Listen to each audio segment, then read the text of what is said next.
Hey guys, and welcome back to another reaction video.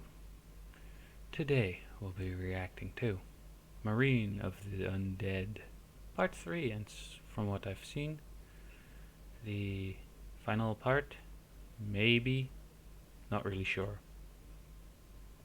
Anyway, let's press play and see what will happen, shall we?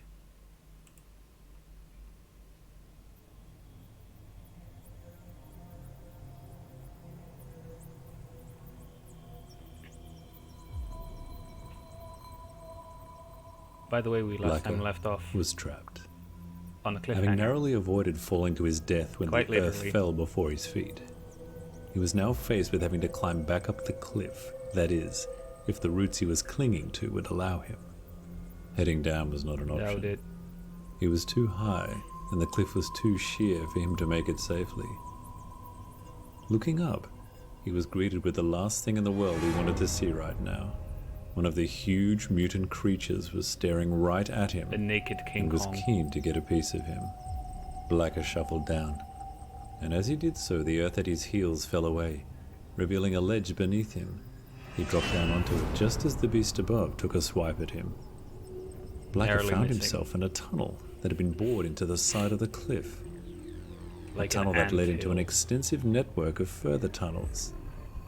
This was a common defensive strategy of the Japanese army, one that they had been warned about before entering the Pacific, one that had terrified him then, and even more so now.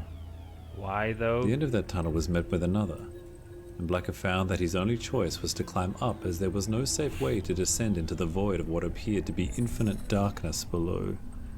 Hopeful that the ladder would take him to an exit where he would be clear of the threat above him, he somehow knew that it wouldn't. How right he was.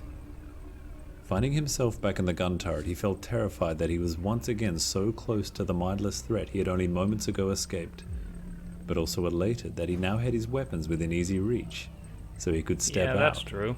and unleash hell. Like Blacker an climbed to Amer. the top of the turret Like a true and American. took the undead by Unleashing surprise hell. as he pulled the pin on a grenade, dropped it into the bag with a dozen others, and then lobbed it into the middle of them. Yeet. Tore them all to shreds, and Blacker finished off what was left of the charred meat by blasting into it with his machine gun. It's already dead again. You don't need to Over the next hour, overkill Blacker it. managed to get himself down the hill and safely into the control tower at the airfield, all without being spotted. Or so he thought. It was indeed an American airfield at some point in time, and he painstakingly bashed out an SOS in Morse code along with his serial number and island coordinates over and over and over again, until a dark figure appeared out of the shadows behind him And whacked him swiftly on the back clubbed of the the back of his head, rendering him Called it. unconscious. It could have been hours, days, months later for all he knew, until his eyes slowly blinked open again and attempted to take in his surroundings. He couldn't feel his arms, and for good reason. They'd been chained above his head for God knows how long.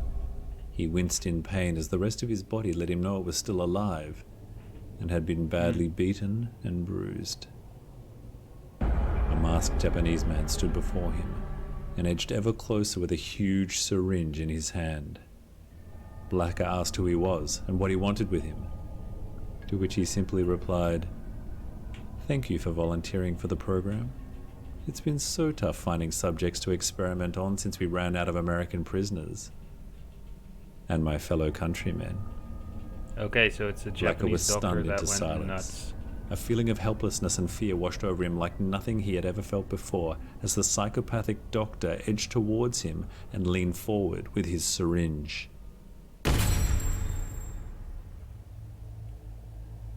As the doctor's mutilated head fell in front of him, Blacker strained to see where the shot had come from through the blood in his eyes and the brains falling off his face. Americans. Suddenly the doors to the cells all around them rolled open, and the haunting sounds of the undead began to cry out and echo around the cavernous stone walls of the main block.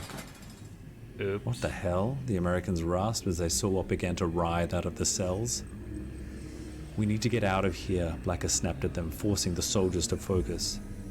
A soldier approached Blacker and lifted his gun to shoot through the chains. "We got your distress call. Is it only you?" Blacker cringed in pain as a shard of steel from one of the links tore right through his hand.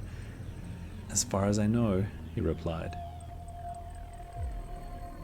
Barely able to lift his arms, he ran as fast as he could with the other men as they exited the prison and ran onto the plane they had waiting for them. Get to the chopper.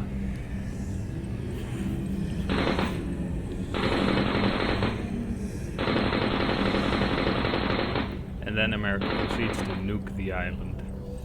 They barely had time to get seated before the pilots gunned the engines and powered down the runway and up into the sky above. But then, Blacker exhaled and closed his eyes, hoping to hell this rescue wasn't a dream. Afraid that when he opened his eyes, he would find himself back on the island, so he did so with caution. Elated he was still on the plane, and looked down at his hand has healed. and the gaping wound that was there moments ago had completely healed. Perplexed by this, he turned to one of the other soldiers, and just as he was about to ask a question, he was cut off by, "We'll get your wound dressed as soon as we level out, but it'll be a while until we can get you to a proper medic, I'm afraid. We just need to go and take care of some unfinished business." What is that? Bang.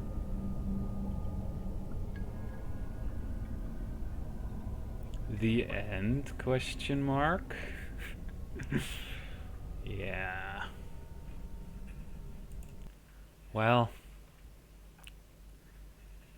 let me guess. He somehow got infected, probably when, he cut open that thing, or his hand, and it's now probably being put in some kind of program like, I don't know, one that's called Nemesis, maybe. Anyway, I hope you enjoyed the video, and I'll see you guys in the next video of whatever I'll be making. So yeah, bye.